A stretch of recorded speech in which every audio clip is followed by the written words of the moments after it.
The aftermath of the 2018 midterms is still settling in for Democrats who made gains and Republicans who still have the State House trifecta. To talk about it all, we sit down with online political experts Pat Rynard and Craig Robinson on this edition of Iowa Press. Funding for Iowa Press was provided by Friends, the Iowa Public Television Foundation, the Associated General Contractors of Iowa, the public's partner in building Iowa's highway, bridge, and municipal utility infrastructure. I'm a dad. I am a mom. I'm a kid. I'm a kid at heart. I'm a banker. I'm an Iowa banker. No matter who you are, there is an Iowa banker who is ready to help you get where you want to go. Iowa Bankers, allowing you to discover the genuine difference of Iowa banks.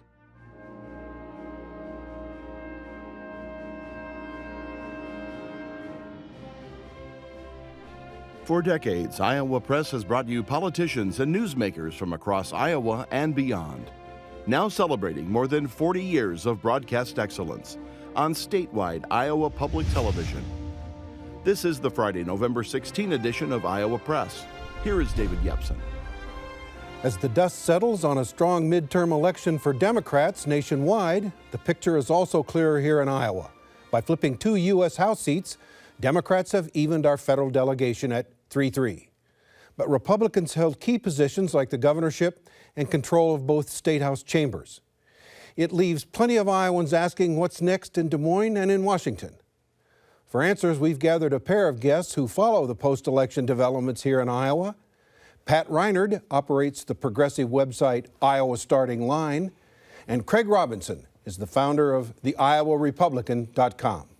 Gentlemen, welcome back to Iowa Press. Thanks for having us. Good to have you again. Across the table, James Lynch writes for the Gazette, and Kay Henderson is news director for Radio Iowa. Craig, let's start with you. Red, blue, or purple? How would you describe the state following the results of this election? Light red. I think that's pink, right? Pinkish, yes. Purple. It's not a solid color. I mean, it's if you look at congressionally, obviously, Democrats control 3 of the 4. But I think the fact that you still have a Republican governor, you have 2 Republican U.S. senators, and you have both chambers of the legislature red, I think tints it more red than blue. Pat, how do you see it? No, I'd say that similar to that. You know, on election night, folks like myself and other Democrats were rather frustrated when we realized that, look, Iowa's going to be under another 2 years of full Republican control. But then kind of, you know, after the last week or so, I've been a lot more optimistic, and I think you saw a lot of encouraging signs for the party in the future. You know, to win 3 of the 4 congressional seats, I think shows that there's still a bit of a split of where the state's going. Well, we'll talk more about this, but just real quickly, are things swinging back and forth so much, or do the results of 2018, Pat, have any bearing on 2020 whatsoever? Well, for that, I think it's going to matter a whole lot on who the Democrats' presidential nominee. But I think you're starting to see the increasing trend shifts in the state. You know, there were essentially 2 waves on election night on last Tuesday. There was a blue wave in the urban and suburban areas for Democrats, but there was a red wave out in the rural areas and to a certain extent in the blue collar places. And, you know, until especially Democrats are able to win back some of those Mississippi River counties or come out of them with larger margins, it's going to be hard to win a statewide race either on the state or presidential level. Craig, you're shaking your head. No, I agree. I think what we're seeing is shifting, where if you look across the state, there were areas that traditionally have been pretty Democratic. Fort Dodge, Ottumwa, Clinton, Jackson County, Dubuque County. Those are shifting more red. They elected Republican state senators. They elected Republican House members. And Republicans, Governor Reynolds carried those areas. So we've seen this tracking this way for even before 2018. So I don't think that with Trump, if Trump's on the ballot again, you know, I think he could be strong again in these blue-collar areas that we've seen trending right. Well, before we get to 2022, let's talk about 2020 and what this election means. There's a big Senate race coming up in 2020. Joni Ernst will be on the ballot seeking a 2nd term. It appears the old guard Democrats would like to see Tom Vilsack run. Then there's also talk about new state auditor Rob Sand as a possible candidate. J.D. Scholten, where does he go? Does a woman need to run against Joni Ernst? Pat, what do you see happening in this 2020 race? Well, I think after how we saw, Fred Hubbell coming in within just 3 points of Kim Reynolds and, winning on the federal races, I think there's going to be a lot of excitement for this race, and people aren't going to think that Joni Ernst is unbeatable, which some of us thought a few years back. It'd be interesting. There is a lot of chatter out there with Tom Vilsack. He was a great governor. He remains pretty popular in the state, but he also hasn't won a race in the state since 2002, and a lot of things have changed. So I think he would have to really convince folks how this isn't just going to be like another Phil Breedston or Ted Strickland or Evan Bayh type of situation where a popular former elected official comes back. Would you expect a wide open primary like Republicans had in 2014? If Vilsack gets in it, I think probably not so much, or maybe just one, challenger. But if not, then yeah, I could see quite a few people get in, including Teresa Greenfield, who came up short in the congressional race, or J.D. Scholten, who put together a really exciting campaign and I think could do a great job of raising money online for this. And I also think Amber Gustafson, who came up just short against Jack Whitford, would be kind of an interesting choice there too. Craig, on the Republican side, Joni Ernst is now vice chairwoman of the Republican Senate caucus, a leadership role. Is that going to make it harder for her to run in Iowa if she's carrying water for Mitch McConnell and President Trump? I don't think so. I think if anything, a leadership spot should help her raise money, bring in money from outside of Iowa into this race. I mean, she's a rising star in the United States Senate. I think she's done an exceptionally well job of being a United States Senator. I think she's going to be incredibly difficult to defeat and going to run strong statewide. So you think when she has to defend tariffs, that's going to sell in Iowa? Well, I don't necessarily know if she'll have to defend tariffs. Well, I mean, doesn't she have to carry the president's water? I don't think she has to. Look, the president's going to be on the ballot. He'll have to carry his own water. And I think, again, that we see, in the media where there's like, if we're on the same team, we can't have any disagreements as Republicans. There is a disagreement, especially when it comes to trade.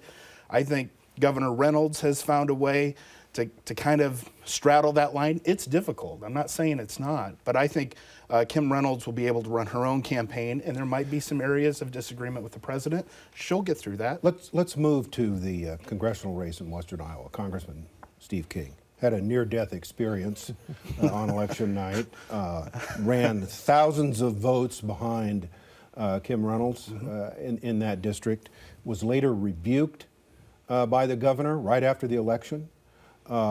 What's his future, Craig? Well, I think it's cloudy to say the best. I think that you have a congressman who is in his history has created quite a bit of controversy wherever he goes, and for the longest time it was kind of, well, that's just Steve King. Now I think if you're a Republican, you're watching this, and he's not helping you. He's hurting you. The fact that you could look at the results on Tuesday and say, there's when across the state, these congressional candidates are the top vote getters in their congressional districts.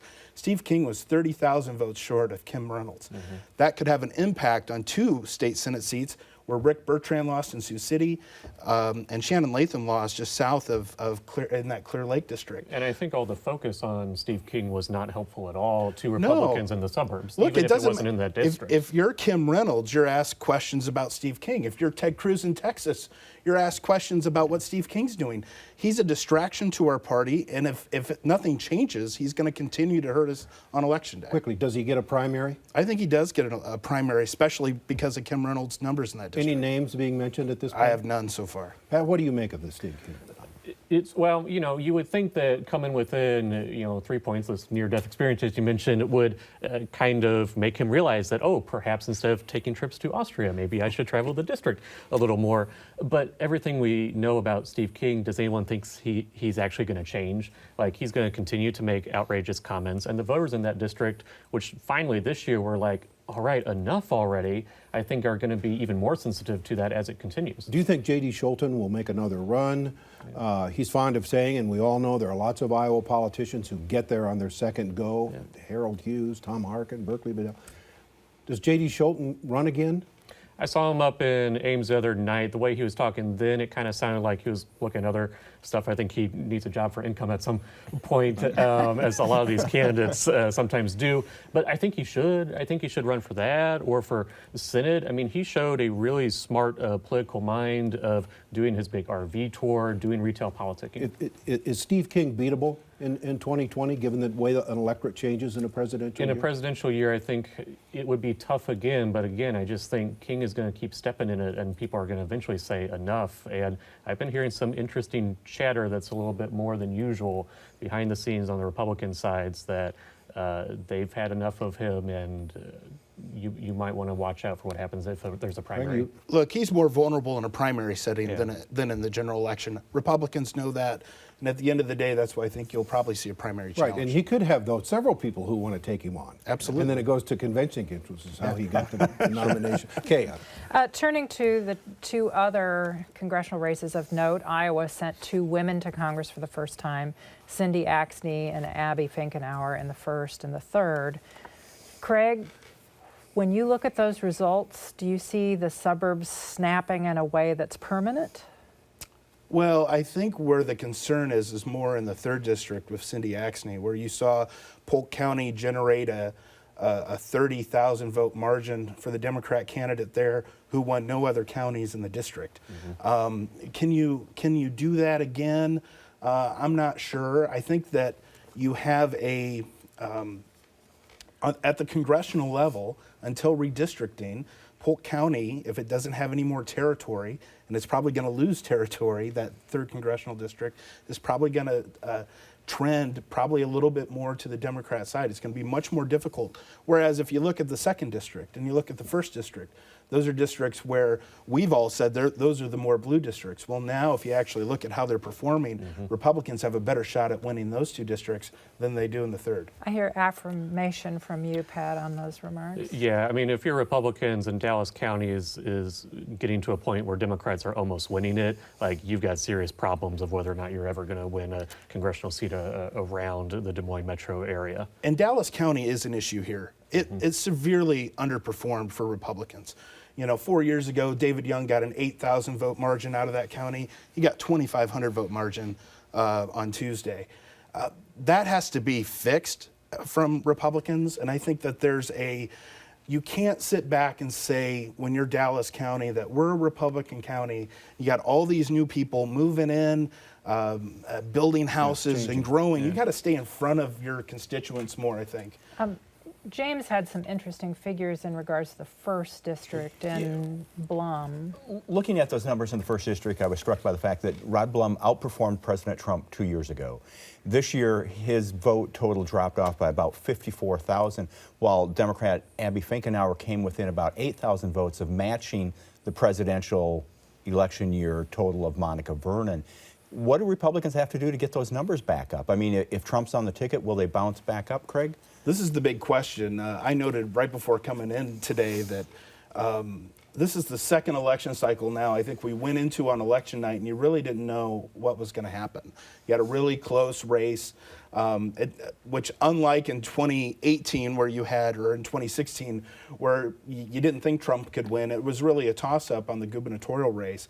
Now, I think that those Trump voters that turned out for the president in 2016, I don't think you can count on them to turn out in a midterm.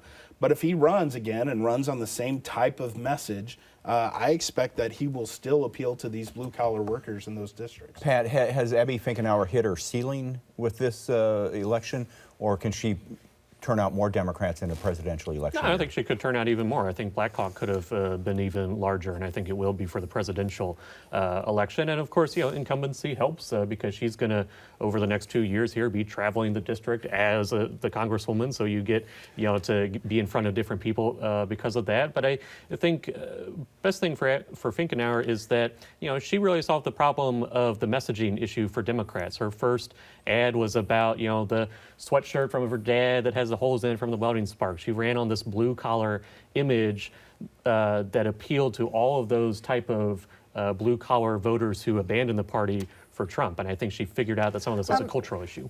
Axne, in particular, faced a lot of adverts from GOP, the GOP side. about Nancy Pelosi. Do either one of these female candidates face any problem down the road if they support Nancy Pelosi as speaker? Well, look, this is kind of the Republican playbook, and it's been this way for over a decade. Right. So whether they vote for her or not, I think if Nancy Pelosi is Speaker of the House, they're going to have to deal with that come Election Day. So how effective, Pat, do you think the Nancy Pelosi cudgel is? It wasn't this time. Will it be next time? I guess the difference would be that she's actually Speaker, and so they're actually pushing bills, so they'll have some more substantive stuff to hit them on. I want to move on. Pat, let's talk about the race for governor. Sure. Why did Fred Hubbell lose? Why did Kim Reynolds win? I mean, that's a good question. For one, I think that Reynolds did a better job of connecting with people on a personal level. The small town girl, check her at Hy-Vee type of thing. Hubbell, I thought was interesting how they kind of framed him as a person, which I should also say they did a lot of things right. They did a great job on pounding the Medicaid issue, but obviously they still lost. And so I think part of it I thought was interesting that they kind of ended up framing him as like this liberal philanthropist as opposed to kind of successful businessman type. And then some of it I think just was a little too poll tested. And he just didn't connect in a certain way in these rural areas. And I went along with him on some of his trips through rural towns, and it was a lot of roundtables, it was a lot of policy-heavy discussion, and he was talking about the right stuff, it just wasn't getting through to folks. But his biography, Yeah. I mean, you have a wealthy Des Moines liberal who's never run for public office before. Now, your party has tried to run other candidates like that for governor and come up short. You think the Democrats have learned a lesson about the next few statewide elections and the kind of candidate you nominate? Well, it's looking like the House Democrats, if our reporting is right, is going to choose Todd Pritchard, a rural legislator. So I think that's helpful. But yeah, I think one of the biggest issues that Democrats need to get is that there is a cultural problem out there. Folks in small towns and folks also in blue collar areas don't really trust the Democratic Party because of the type of social networks that they're in, the news that they're getting. And so you got to be out there and also appeal to them on some personal level. Craig, what happened in the race for governor? Look, I think that you had Kim Reynolds, who was kind of ripe to be defeated here. And she righted her ship, I thought, in the last 6 weeks of this race, where she went out and she campaigned aggressively, interacted with people on a personal one-on-one level, and she shifted the focus of her ads. I think the problem with Hubbell is he was off message a little bit. I don't think his message, while the Medicaid stuff hit a chord, I think his message, where in a general election he kept talking about Planned Parenthood and some of these things, primary's over, and that stuff hurts you in rural Iowa, especially in some of these areas that we talked about earlier that have a strong Catholic makeup, where he was still hitting that button. And if you look at nationally, Nancy Pelosi told her congressional candidates, what? Let's not make this campaign about abortion. Let's talk about fiscal issues. Fred Hubbell kind of straddled both the lines, and I think it hurt him. Pat? And that's one of those biggest problems with certain Democratic campaigns. I'm sure Planned Parenthood poll tests very well, but when it comes down to people who are actually voting on that issue, the people are already either with you or against you, and it kind of puts you in line with a certain side of the cultural stuff. And most Iowans are not on Medicaid. Right. That's Right. Democrats do not always have this all-encompassing view. Kim Reynolds made the last couple of weeks all about taxes. Well, everybody pays taxes to some extent. Okay. So, Pat, how does a Democrat win in rural Iowa? Well, I think you look to a certain extent at what Schulten was able to do. And, I mean, you're never going to probably be able to win a lot of those places, but if you keep the margins closer, it's going to be a lot better. And Schulten, he was just out there nonstop. And I think one of the things is that, we've been talking about, Vilsack had that quote about, whether or not people are looking for rock star candidates or not. One thing that being a rock star or just being a really exciting candidate is that you can use that to raise a lot of money online, which means you spend less time dialing for dollars and gives you more time to go out and campaign in some of these small towns. Craig, Craig? the flip side of that question is, what do Republicans have to do in the suburbs? You got creamed with under 35 voters, and several Republican legislators had near-death experience. Sure. The majority leader and in some the of them flatlined, let's be honest. Look, I think what was lacking from both of these candidates was really a message of what are they going to accomplish if elected. we don't really know what the agenda is for Governor Reynolds moving forward. We have an idea based on what was done previously, but even for Hubble, that there wasn't an agenda. And I think for both political parties, that they have an opportunity, they need to seize on this moment. How are we going to govern? What are we going to do? What are our priorities? And they need to communicate this. I understand that, but my specific question is about the suburbs. We always ask about what do Democrats have to do in rural areas. I think it's a fair question now to ask, what do Republicans have to do in the suburbs? In Dallas County, in Ankeny. You saw... Look, I think candidate recruitment matters. I think the type of campaigns you're running matters. I think on the Republican side, I think it's more strategic and more activities that you need to do that you can't. Look, I live in Ankeny. I was the 4th house built in my subdivision in 2010, right before redistricting. There are 350 new homes there.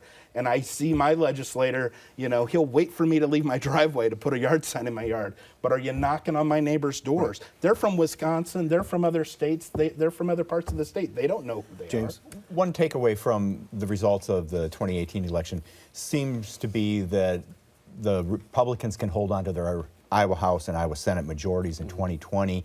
But the question is, in 2022, after redistricting, Pat, do Republicans become a minority party representing rural Iowa, but not the metro areas? It's certainly going to improve in Democrats' favors after redistricting because you're going to have a lot. Obviously, you've had a lot of population move and increase into the Des Moines metro area. There were nearly twice as many votes cast in the Ankeny State Senate race as there were in the Sioux City State Senate race. But let's be honest, that's basically 2 state Senate seats. Right. So you're going to have a lot more districts in the Des Moines metro area and in some of these other suburban areas as well, which is going to be more beneficial to Democrats, should help them in the Iowa House most especially. But again, if Democrats still don't solve their problems out on that eastern part of the state, you can't build a majority just through the major urban centers alone. Quick follow? Well, I was going to ask Craig. I don't think it's as gloomy as that scenario is. When you redistrict, we're going to add more state Senate seats and state House seats in the center here. I think the House has the ability, the Democrats in these smaller districts, to probably gain a little bit of an advantage. But I don't think all of a sudden we're going to be losing places like Waukee and Ankeny, places where Jack Whitford carried all the new parts of his district, all the new growth. I think they have to campaign a little bit harder in there. I think they got to get in front of these new people, but I don't think it's as gloomy as people suggest. We've only got a few minutes left, and I want to turn to the legislature. Specifically to you, Craig, Republicans held on. What does this election do to the issues that the Republicans will deal with in the legislature? In the last trifecta, they passed a lot of social conservative legislation. Now they still got control. Do they double down and pass more of those kind of bills? Or do they say, hey, we've got to tone it down a little bit here, or we're not going to be able to appeal to the new Iowa, to the suburban Iowa? What do you think that's the issue? I think that there's going to be a definite continuation where they're going to want to continue to tinker on tax reform, corporate taxes, and some of those things. I think it would be very difficult for them to go in and do more on the social conservative front. They did an awful lot. Mm-hmm. If you look at their to-do list over the last 20 years, they checked a lot of those things off in the last 2 years. That's why I think it's more of a question mark. What do they choose to do moving forward? I don't think we know. What do you think? Yeah, I mean, I talking with some of my Democratic friends after the election who were very depressed that Republicans are going to retain full control. Then they also said, well, what else could they do to us after that they didn't do the last 2 years, although I feel like those are words that could come back to haunt us. But, they do have to be careful because, look, Iowa is early on in this type of cycle that Michigan and Wisconsin, which flipped their governors' houses, and Kansas, were on. A lot of the really far-right Republican legislation that passed in those passed 4, 6, 8 years ago, and then it caught up with them. A lot of the changes to especially budget issues and funding of different programs are still theoretical right now and are not going to impact people till later on. Craig, you sort of alluded to it earlier. Does Kim Reynolds have a decision to make? Is she a continuation of the Branstad legacy, or does she forge one of her own? I think we kind of saw it. I think she has to forge her own, and I think she will. I think that when you come to office as she did, she's fulfilling Branstad's term, and you also have to understand the impact that has on the legislature, where they had much more control of the agenda last session than she did coming into that office.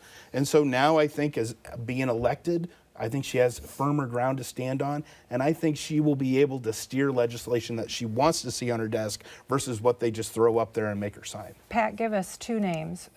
Name a Democratic presidential candidate of the future who distinguished him or herself through this campaign. Cory Booker did a lot in Iowa with even the small amount of time that he came here. He had some staff Kay on wants the two ground. names. Who's another one?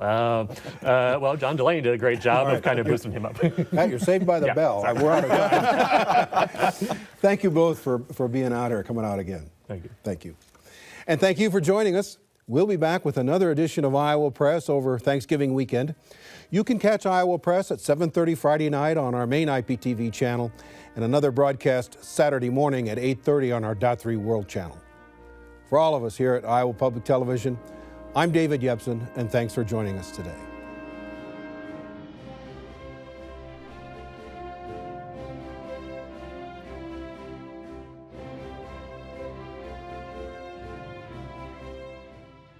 Funding for Iowa Press was provided by Friends, the Iowa Public Television Foundation, the Associated General Contractors of Iowa, the public's partner in building Iowa's highway, bridge, and municipal utility infrastructure.